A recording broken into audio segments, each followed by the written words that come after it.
Hello விவோஸ், தற்போது நடைபெற்று முடிந்திருக்கக்கூடிய மக்களவை பொதுத் தேர்தலுடைய முடிவுகளின்படி பிரதமர் மோடி அவர்கள் 3வது முறையாக பிரதமராக பதவியேற்க இருக்காருங்க. அதாவது ஞாயிற்றுக்கிழமை காலை 6 மணிக்கு பிரதமர் மோடி அவர்கள் 3வது முறையாக பிரதமராக பதவியேற்கக்கூடிய நிலையில அதோடு சேர்த்து அன்றைய தினத்தினுடைய முதல் கட்ட அமைச்சரவை பதவியேற்பும் இருக்கும் அப்படின்னு சொல்லப்பட்டிருக்கு. அதாவது கிட்டத்தட்ட 30 அமைச்சர்கள் பதவியேற்பாங்க. இந்த ஒரு தருணத்தில் காங்கிரஸின் மூத்த தலைவராக இருக்கக்கூடிய மல்லிகார்ஜுன் கார்கே பங்கேற்க இருக்காருங்க. நடந்து முடிந்த லோக்சபா தேர்தலில் பாஜகவுக்கு அப்படின்னு தனி பெருமையை கிடைக்கல அப்படின்னாலுமே கூட பாஜகவினுடைய தலைமையை தாங்கக்கூடிய என்ஏடி கூட்டணிக்கு பெரும்பான்மையானது கிடைத்திருக்கு அப்படின்னு தான் சொல்லணும். அவர்களுடைய ஆதரவு எம்பிக்களினுடைய பட்டியலை கொடுத்து ஆட்சி அமைக்க நரேந்திர மோடி குடியரசுத் தலைவர் திரௌபதி முர்முவிடம் உரிமை கேட்டிருக்காரு. இதன் அடிப்படையில் குடியரசுத் தலைவரும் ஆட்சி அமைக்க அழைப்பு விடுத்துள்ளார். இந்த நிலையில தாங்க நரேந்திர மோடி அவர்கள் நேற்று மாலை மீண்டும் பிரதமராக பதவியேற்றிருக்காரு.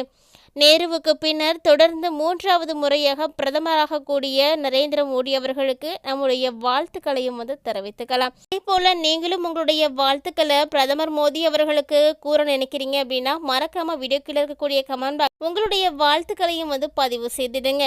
நேருவுக்கு பின்னர் தொடர்ந்து 3வது முறையாக பிரதமராக கூடிய தலைவர் என்ற மிகப்பெரிய பெருமையோட மோடி பதவியேற்க போறாருங்க. இந்த பிரதமர் பதவிக்கும் என்டிஏ ஆட்சிக்கும் தூண்களாக இருக்கக்கூடியது பார்த்தீங்கன்னா நிதிஷ்குமாரினுடைய ஐக்கிய ஜனதா தளம் மற்றும் சந்திரபாபு நாயுடுனுடைய தெலுங்கானா தேசம் கட்சிகள் தாங்க. இந்த 2 கட்சிகளுடைய எம்பிக்களை கழிச்சிட்டோம் அப்படின்னா என்டிஏ கூட்டணிக்கு வெறும் 260 எம்பிக்கள் தான் மெஞ்சுவாங்க. மேலும் ஆட்சி அமைக்க 272 தொகுதிகள் தேவை அப்படின்றது நம்ம எல்லாருக்கும் தெரியும். அந்த வகையில் பாஜக இருவரையுமே தாங்கு அப்படின்னு தாங்கியிருக்குதுங்க. என்ன கேட்டாலும் செய்ய தயாராக இருக்கும் அப்படின்னும் ஆட்சியை காப்பாற்றிக் கொள்ள பாஜக முன் வந்திருக்காங்க.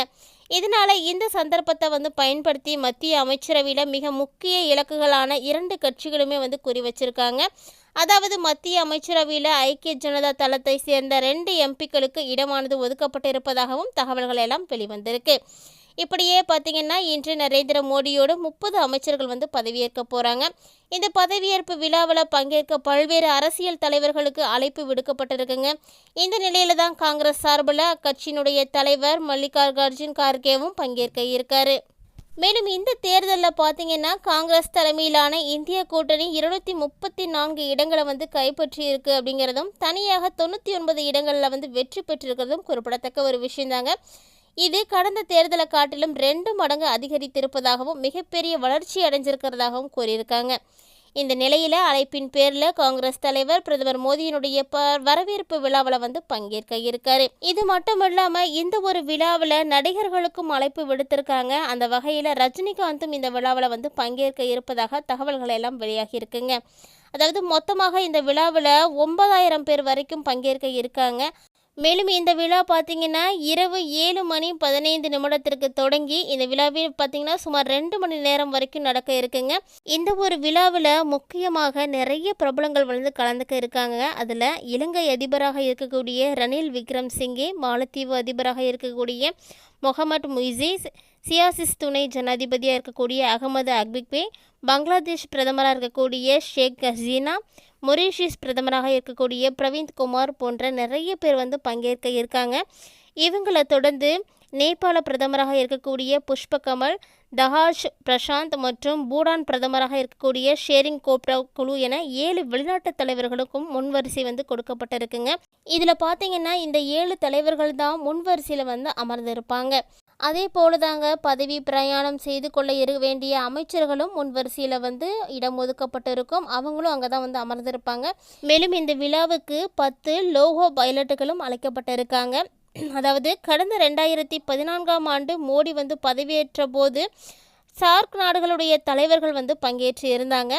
அதே போல தாங்க 2019ஆம் ஆண்டு பதவியேற்பு விழாவில் பார்த்தீங்கன்னா பிம்டெக் நாடுகளுடைய தலைவர்கள் எல்லாருமே பங்கேற்றிருந்தாங்க. இது போல் நிறைய நாடுகளில் இருக்கக்கூடிய தலைவர்களுடைய பங்கேற்பு தொடர்ந்து பிரதமர் மோடியினுடைய விழாவில் நடைபெற்று இருக்கிறது ரொம்பவே குறிப்பிடத்தக்க ஒரு விஷயம்தான். வகையில் தொடர்ந்து பிரதமராக இருக்கக்கூடிய இவர் பார்த்தீங்கன்னா தற்போது 7 நாட்டு தலைவர்களுக்கு அழைப்பு விடுத்திருக்காங்க. இவங்களுடைய வருகை கண்டிப்பாக இருக்கும் பதவியேற்பில் அப்படின்னு நம்பப்படுது. சொல்லப்போனால் தேர்தலில் பார்த்தீங்கன்னா பாஜகவிற்கு தனிப்பட்ட மெஜாரிட்டி கிடைக்காம தாங்க இருந்திருக்கு. இருப்பினும் கூட கூட்டணி கட்சிகளுக்கு 18 அமைச்சரவை பதவிகள் வந்து வழங்கப்பட இருக்குங்க. அந்த நிலையில் பார்த்தீங்கன்னா நேற்று முழு அமைச்சர்களும் வந்து பதவியேற்க மாட்டாங்க அப்படின்னும் கிட்டத்தட்ட 30 அமைச்சர்கள் மட்டும்தான் வந்து பதவியேற்றிருப்பாங்க. முழு அமைச்சர்களுடைய பலம் 78 முதல் 89 வரை இருக்கும் அப்படின்னு எதிர்பார்க்கப்படுது. மேலும் இன்றைய தினம் பாஜக மற்றும் சில கூட்டணி கட்சிகளுடைய அமைச்சர்களுடைய பதவி வந்து ஏற்க இருக்காங்க. நாடு முழுக்க இருக்கக்கூடிய அனைவருடைய பார்வையும் மோடியினுடைய அமைச்சரவை பெர்த் ஒதுக்கீட்டில் தாங்க காணப்பட்டு இருக்கு. பிரதமர் மோடி பதவியேற்ற பிறகு உள்துறை, பாதுகாப்பு, நிதி மற்றும் வெளிவிவகாரம் ஆகிய முக்கியமான இலக்குகளை எல்லாம் வைத்திருப்பவர்கள் உட்பட்ட அரசாங்கத்தினுடைய உயர்மட்ட அமைச்சர்களாக போகக்கூடிய எம்பிக்கள் வந்து பதவியேற்பாங்க. மேலும் இந்த முக்கிய துறைகளில் அனைத்தும் பாஜக வசம் தொடர்ந்து இருக்கும் அப்படின்னும் எக்ஸ்வீல்ஸ் விமான போக்குவரத்து மற்றும் நீலகிரி போன்ற முக்கியமான அமைச்சரவையை கைப்பற்ற போகக்கூடிய அமைச்சர்களும் இன்று பதவியேற்க வாய்ப்பு இருக்கிறதாகவும் தகவல்கள் எல்லாம் வெளியாகி இருக்குங்க. யாரெல்லாம் அமைச்சர்கள்? லக்னோவில் வெற்றி பெற்ற பாஜக வேட்பாளர்கள் ராஜ்நாத் சிங் மத்திய பாதுகாப்புத்துறை அமைச்சராக நீடிக்கிறதுக்கு வாய்ப்பு உள்ளதாகவும் சொல்லப்பட்டிருக்கு.